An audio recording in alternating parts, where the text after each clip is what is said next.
Injuries don't define you. How you handle them does. They're a part of your journey, but they're not the whole story. Welcome to the Elite Athlete Podcast, the show that fuels your performance from the inside out. Whether you're chasing goals on the ice, field, or wherever your sport takes you, this podcast is your trusted playbook for optimizing energy, recovery, and long-term results. I'm your host, Dr. Nicole Tatro, a former collegiate athlete, athletic health coach, and mom to high-level athletes who've poured countless hours into achieving their dreams. I've lived this journey, and I'm still living it now, helping my kids and athletes just like you unlock their potential through smarter fueling, recovery strategies, and injury prevention. If you're ready to perform at your peak, feel unstoppable energy, and build a body that serves you for years to come, you are in the right place. Let's get started. Well, hello. Welcome back to the Elite Athlete Podcast. I'm Dr. Nicole Tatro. Today, I want to dive into something that most athletes face at some point, or at least I know it's happening in my household a lot with my athletes. Dealing with an injury or two or three. Crazy. We've had our handful of injuries just this season alone. Whether it's a minor tweak or something more serious, injuries aren't just a physical challenge. They're an emotional roller coaster too. But here's the good news: with the right mindset, approach, and support, you can come out of an injury stronger than ever. I want to share a personal story about my son Aiden. It's very fresh, and it's perfectly capturing the ups and downs of athletes and their families, what they go through when injuries happen. This literally just happened at the time of this recording. This was just a couple of days ago that we went through. I'll explain it a little further, but he had games just a couple of days ago, and I'll give you a few weeks before that. So Aiden plays hockey at prep school in Connecticut, and a couple of weeks ago, he ended up in a fight on the ice. Yes, a fight. I know. I wasn't there in person, but we were watching on the live stream, and sometimes I hate it so much because sometimes the view is not good and you can't see everything, and sometimes they actually take the video off of the fight, which I totally get, but when you're a family that's watching the person that's involved, it's a little bit stressful. But as a mom, it is so hard to sit back hours away and watch your kid play such an aggressive sport. I swear sometimes I need to just close my eyes because I know that they're not ready to be done. But secretly, hopefully they don't get mad at me for saying this, but some days I wish that they would scale back a little bit, but that's not who I am either. So I don't really mean that. I'm very competitive and athletic myself. So I want them to keep going as far as their dreams desire, but it is hard as a mom.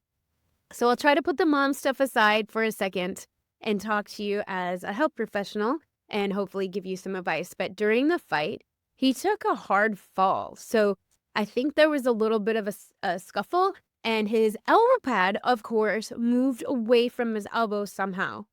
And on the left side, the right one stayed intact. And he fell on both elbows, but I think he took the most of the weight on that left side. So anyway, that's what he was describing it as, and makes complete sense. So I put the physical therapy hat on for a moment and looked at the mechanism of injury. And a lot of times, not necessarily the elbow, but like when you fall on an outstretched hand, that's a pretty common injury it doesn't necessarily hurt you on the hand. It will actually, the force will come up all the way up into your collarbone area. And that's a common injury for this sport. So anyway, he landed on the elbow. So it was the same sort of injury. So the shock and the impact goes up into that ball and socket. I could get a little nerdy with the science piece, but it's just most people that are in this sport, as far as hockey is concerned, maybe football as well, or any contact sport, it's kind of the chance you take. So he landed and he got up, and it was bothering him, he said, but he did keep playing. But afterwards, he started feeling pain, especially in that left shoulder, like I was saying. And like most athletes, he tried to push through. But over the next week, the pain got worse, and his trainers became actually concerned, as well as his coach. They did not want to miss something that would be career ending or even season ending. So they were very concerned. And at that point, they really wanted him seen by a specialist, at least a doctor, and then probably an ortho specialist. So we did not try to do anything in Connecticut. Nothing against Connecticut, but we just aren't as familiar. So our family kind of shifted into like, we got to figure this out. We've been through multiple injuries, like I told you before, recently and in the past. And my background as a physical therapist, and like I said, all the injuries, my husband, my son Owen, and now Aiden, they're all very familiar with what we need to do orthopedically. And we're very lucky to have found an incredible orthopedic surgeon, actually, Dr. Andres, here in Vermont. So unfortunately, they know our family very well. But honestly, I wish we did know his office number by heart, which I don't, but it's just a saying that it doesn't take much for me to call. I actually reach out to his office assistant, Leanne, and she helps out and really just gets us scheduled really quickly. She knows our family situation, meaning the kids are usually out of state and it's all needs to be done ASAP. So it's always just a little bit crazy when they have to talk to our family. So at first we thought Aiden might have a rotator cuff injury. My husband did that late night 10-hour round trip to bring him home so that we can get him checked out here at home. By the time they got home, it was after midnight. I was up with the baby, but everyone was wiped out, but I couldn't help myself. I did have to do some of those quick special tests on his shoulder. It did seem like it could be rotator cuff related, but it was hard to say for sure. The next day we went to the ortho office because they awesomely got us in the morning, and they always do some x-rays to start, so they have something to objectively look at before they do the exam. And his x-rays actually came back pretty clear, meaning no fractures, which was a super big relief because that's what we were worried about, was that, AC joint separation, the collarbone fracture, any of those things, as well as even a fracture in the glenoid or the actual humerus, anything in there, right? But the specialist noticed something that was a little bit concerning to her, and she wanted to be very thorough. So they did order an MRI. We actually went back and forth because there were two different MRIs that they were considering. One would be for an athlete, but it took longer. There was an injection involved, and Aiden really wanted to get back to the ice if he can, right? So he made it very clear if he can play and not make it worse, he wanted to play. His team was actually heading to Canada, and these next couple of weeks for him were very important to him because he's always really far away from us. So our local family and local friends, they don't usually get to see him in person play. So when they were playing in Canada, which is closer to us than going to Connecticut, and then in next weekend they're supposed to play here in Vermont, it's been a really exciting time for him, and he's been looking forward to these games all season.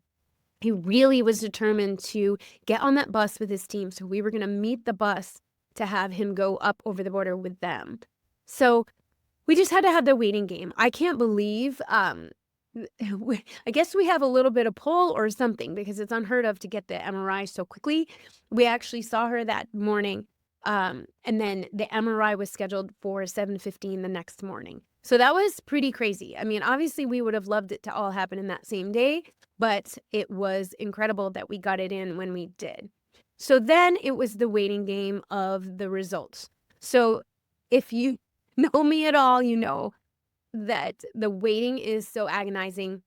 And I kept refreshing my chart constantly. I know that you're supposed to stay off your devices, right, for instant gratification, but hopefully you understand me here. I just kept hitting refresh. I literally checked it. At first, it was like every hour, and then it got a little bit like the time frame got shorter. But I just was hoping that the results would come through because I would be able to look at it and have some knowledge of the terminology. But so they did come in early afternoon, and we were getting very tight to the time that we were supposed to meet Aiden's bus. But the problem is the report came in, and I know this, I know better too, is that you can't always just read the impression. So when the radiologists read it, they don't know the patient. They just write what they see, right? And it can seem so bad.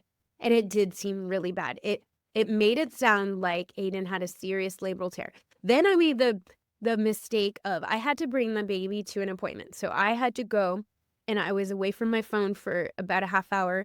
And I made the mistake of letting my husband and Aiden know what I had read. So what do you think they did? They went to Dr. Google and they Googled everything.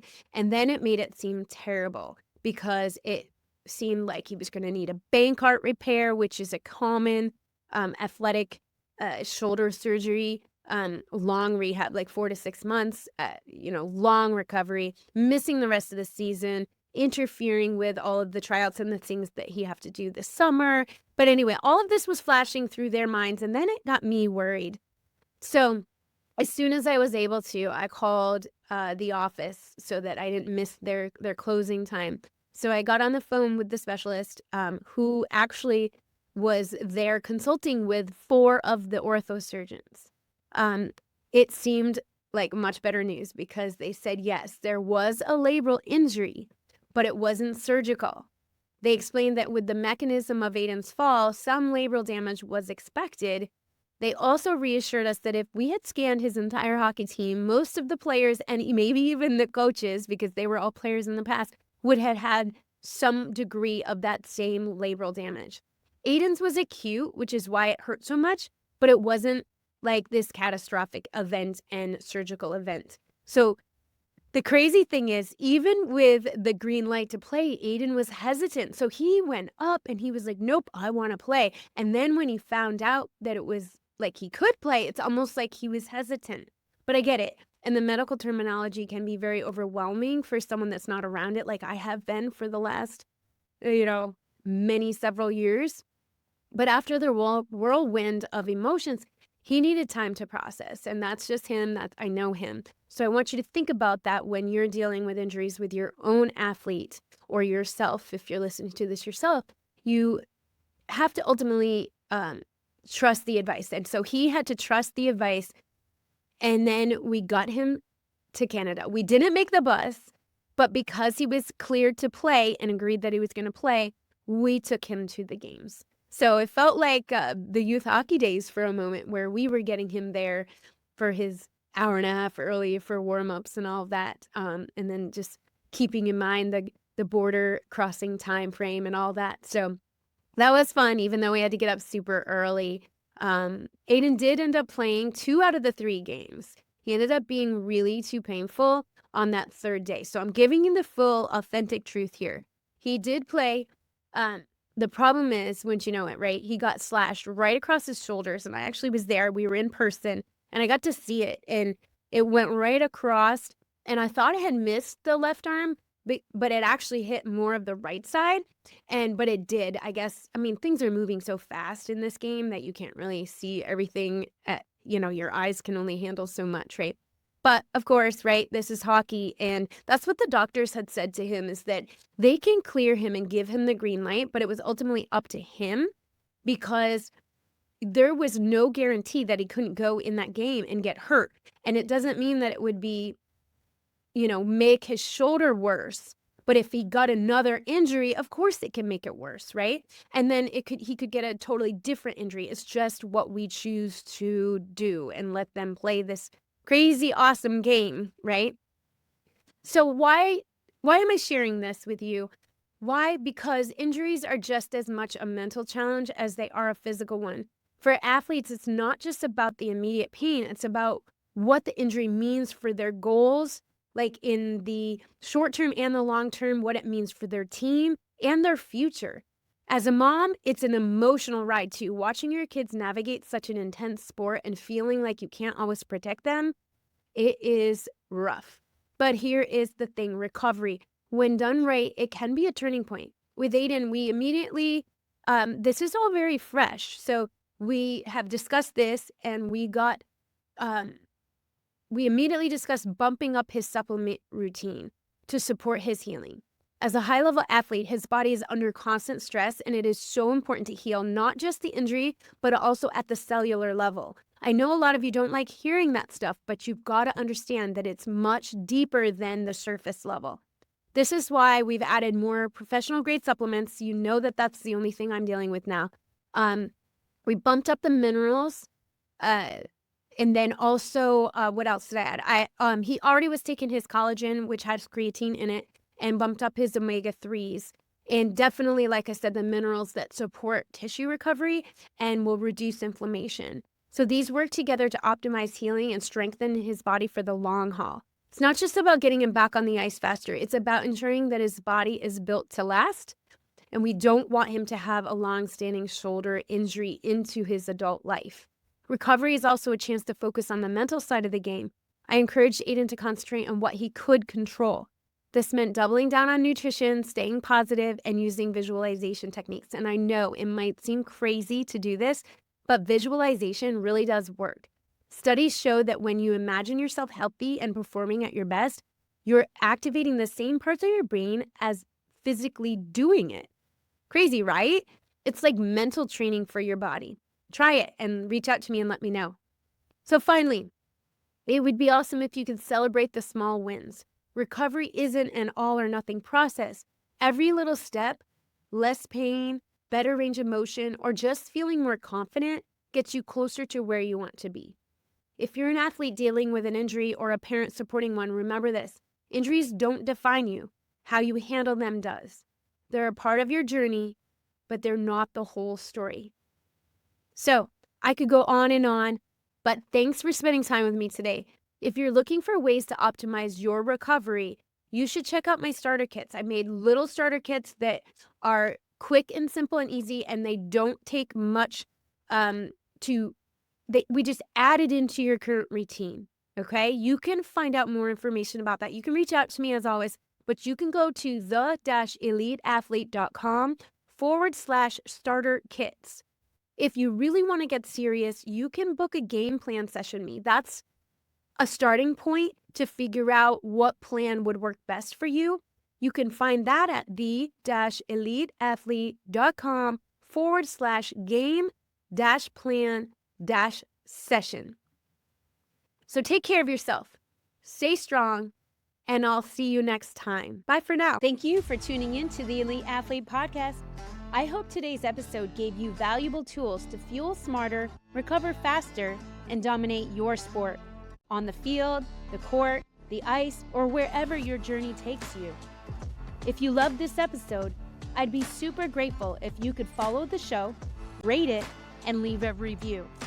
Your support helps us reach more athletes and parents who are ready to take their performance to the next level. Want even more tools to optimize your game? Subscribe to my free Inside Edge newsletter at www.the-eliteathlete.com/newsletters/inside-edge for actionable tips every single week. And if you're ready for a personalized game plan made just for you and your goals, don't wait. Book your game plan session today at www.the-eliteathlete.com/game-plan-session. Let's create the blueprint to help you thrive in sport and in life. Thanks again for listening. Keep fueling smarter, recovering stronger, and dominating with purpose. I'll see you next time.